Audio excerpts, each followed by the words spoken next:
In this part of the video, I'll show you how to create a Google Ads account and set up conversion tracking right away. More precisely, we'll set up advanced tracking for these conversions together. Without conversions, I would say, conversions are one of the most important stages. Without it, there's really no point in running performance campaigns in any format at all.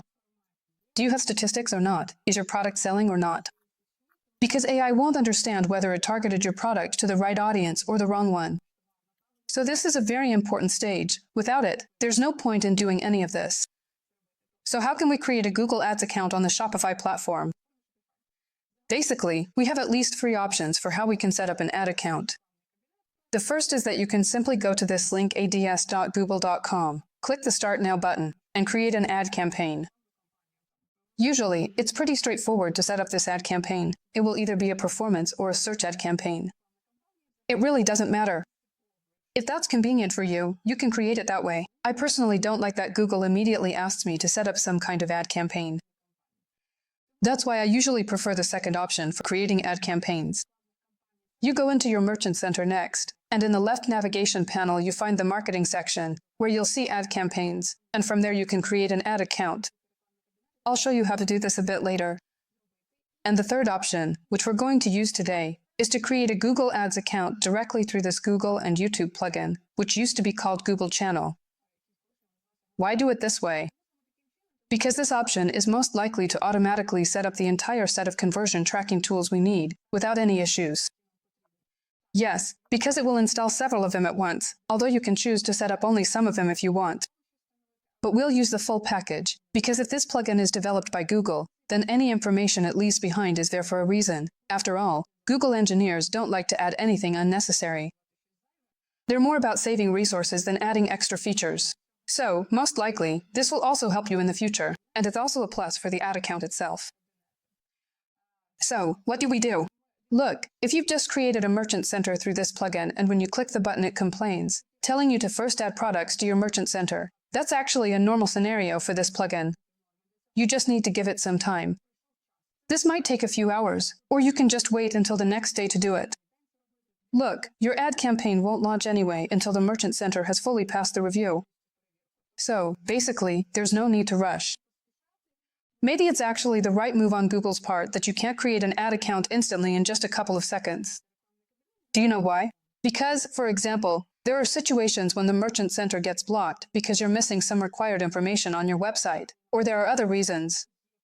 For example, typical business models can get blocked in Merchant Center for misrepresentation, meaning misleading information. By the way, if you need a video explaining why Shopify stores might get blocked, let me know in the comments. We'll make that video. So, in principle, it's not critical. Your Merchant Center is reviewed for 72 hours, so you don't have to rush to set up your ad account right away. But if you're in a hurry, usually after a few hours you can already start creating it. We can click Get Started to begin. Next, look, my ad account is already showing up here because this isn't the first video I'm making for Shopify. You might see the same, or you might not see anything at all. Why is that? Where does it get this Google Ads from? Most likely, it's because the email you used to connect to this plugin already has some ad account linked to it. I'm going to show you how to create one from scratch. But if you want to connect an existing one, that won't be a big deal for you. I'm clicking to create a new account. After that, it asks us to confirm all these conversions. If we click this Manage button, we'll see exactly which conversions are here. You can edit them there if you want. I don't really see any need for that. I confirm it, they're all created correctly in the ad account, so we won't bother with this. And now it's directly offering us to enable enhanced conversion tracking. What is this thing, and what do you do with it? And why is it so important? What exactly is enhanced tracking? It seems like on March 6th, 2023 or 2024. 2024, I think, yes. You can correct me in the comments if I'm wrong. Google switched from third-party cookies to first-party data. So now, all performance, all AI, all automated intelligence strategies use this enhanced data for targeting. What is this data?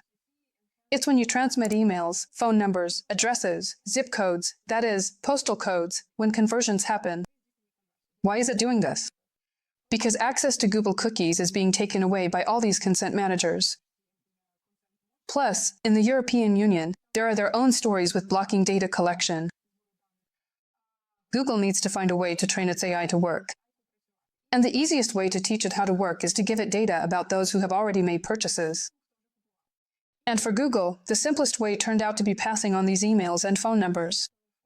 Well, at the very least, you can pass on the phone number, and ideally, the email. Yes, there are some business models where you can't collect a phone number, but that's more of a Ukrainian thing.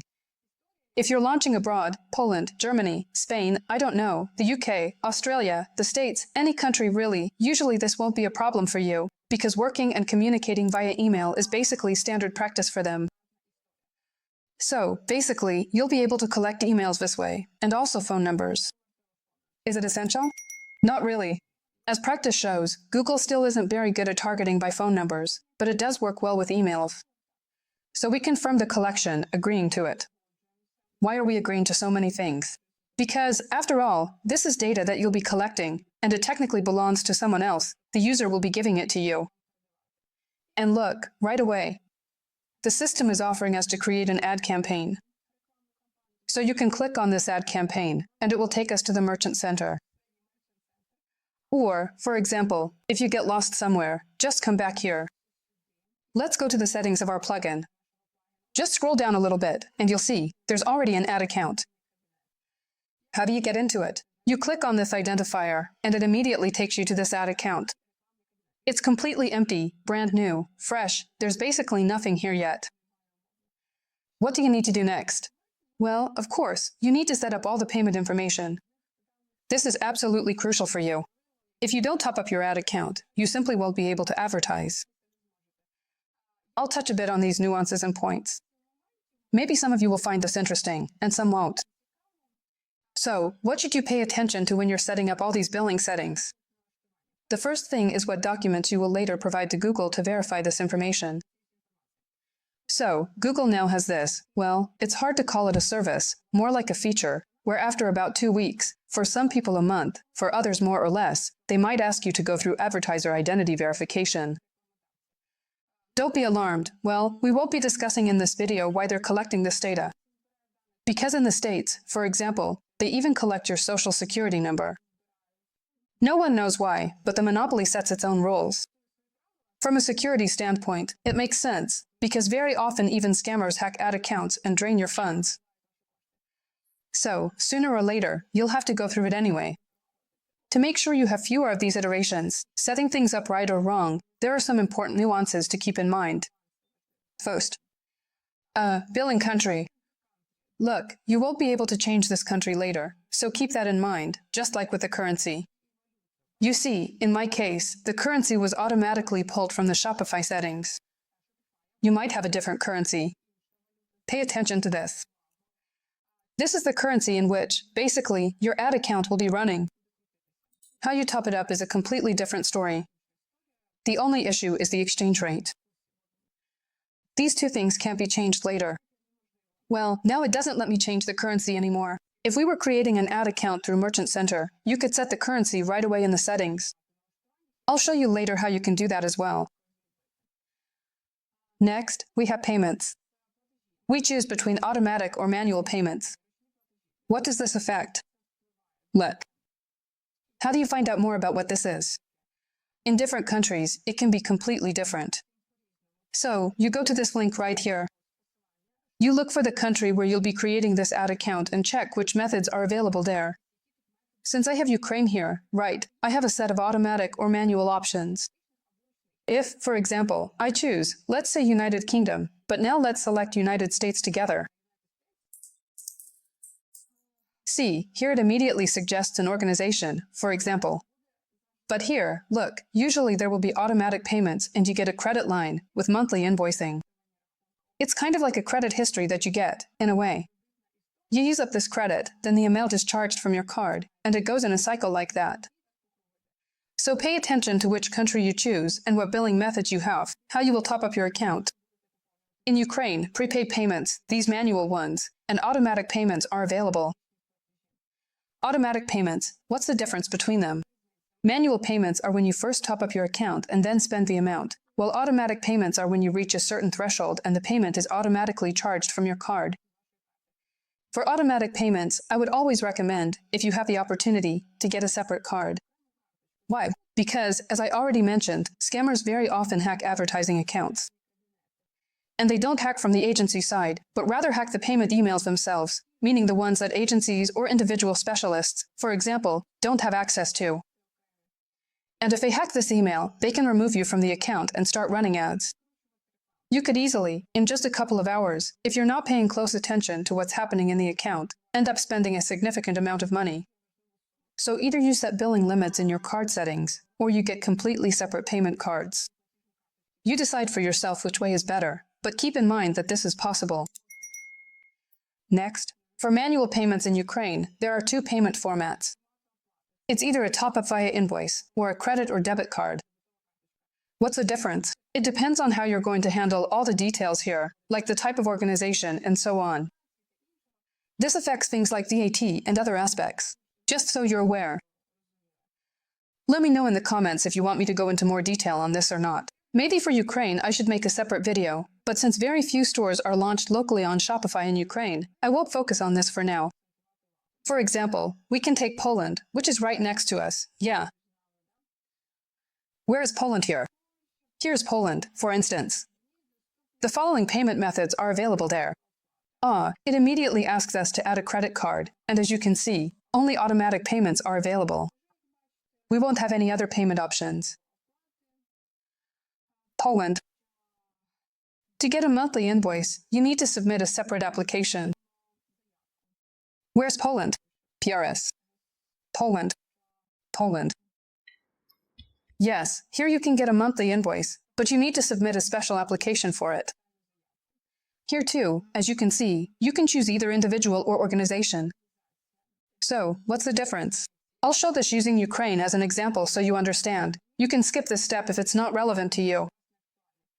Organization and individual. Keep in mind this nuance. Right now, Google wants to introduce a rule that individual accounts, just personal ones, like for a private person or someone doing business as an individual, can only advertise for nonprofit organizations. That means things like charity foundations, stuff like that. Keep that in mind. And only an individual entrepreneur or a sole proprietor, like a FOP in Ukraine, can fall into this category. They'll probably have fewer problems. So, what does this affect? Sometimes, some accounts, especially those using the dropshipping business model, get hit with extra checks for commercial activity. And I can already see that for regular individuals, not individual entrepreneurs, they have difficulties passing these checks. So just keep this point, this nuance, in mind. Well, VAT is something you set depending on whether it affects whether VAT will be charged to you in your account or not. What else is important? Take a look at this customer info that you can see here now. All these fields must be filled out with the characters, in the language, and in the format that matches the documents you will submit to Google to verify this identity. So try not to make any mistakes. For example, a common mistake is if you're going to submit a passport in Cyrillic, but the name here is in Latin letters. Or maybe there's a single letter mistake, or something like that. There are some manual moderators, and usually they're not Ukrainians. For example, they might be Filipinos. They basically use Google Translate for everything, and for them, even a single letter can be a fundamental reason to reject you. So, to save yourself the stress of redoing these payment profiles and to avoid overloading the Google support system with all these issues, it's better to get it right from the start. Let's just do everything correctly from the beginning. I mean, there's really nothing complicated here, just a few nuances. Sometimes VAT is paid, sometimes it's not. In which cases is it yes or no? So, what are the payment formats? And that's it. That's all. You'll handle everything else. Now, let's move on to where to find conversion for us. I promised you that everything would be quite complicated. The plugin did everything for us. Here, it set everything up. I would recommend you check just a few things. The first thing you absolutely must check is that in this block, only the purchase action is set as the main, primary, or, like in my case, primary status. All others should be secondary so that they aren't included in the optimization mechanics. You'll still be able to check them, see how many conversions there were, track your funnel, and Google will also be able to see the funnel, so to speak. So this is one of the important nuances. The second thing is something I personally prefer. That is to set the attribution model to last click. Some people might agree with me. This way, you immediately collect more and better statistics. You can switch to the data-driven attribution model much later. There's absolutely no problem with that. And the next thing is a must. In the goals section of the settings, make sure to also enable enhanced conversion tracking separately. It might already be enabled for you, just like it is for me here. But double-check it. Sometimes it loads as disabled, so you need to make sure the Enable Enhanced Conversions box is checked, and we leave the Google tag. So, in this way, we've now created an ad account. Secondly, we've immediately set up conversion tracking. So, as you can see, it's not that complicated. Will this plugin track all conversions well here or not? Well, look, since we're considering a completely free way to set up these performance campaigns, it's actually one of the most optimal options. Because right now, as I understand it, Shopify, just like Google, is trying to limit the possibilities of manual, free setup options. So first, you fix things this way, and if you notice there are discrepancies or something isn't being tracked, then it makes sense to look for some paid alternatives. Just so you're aware right from the start. Alright, at this stage, we set up the ad account and created the conversion. It's not very complicated. I was mostly talking about payment details, and now we'll move on to creating the performancemax campaign.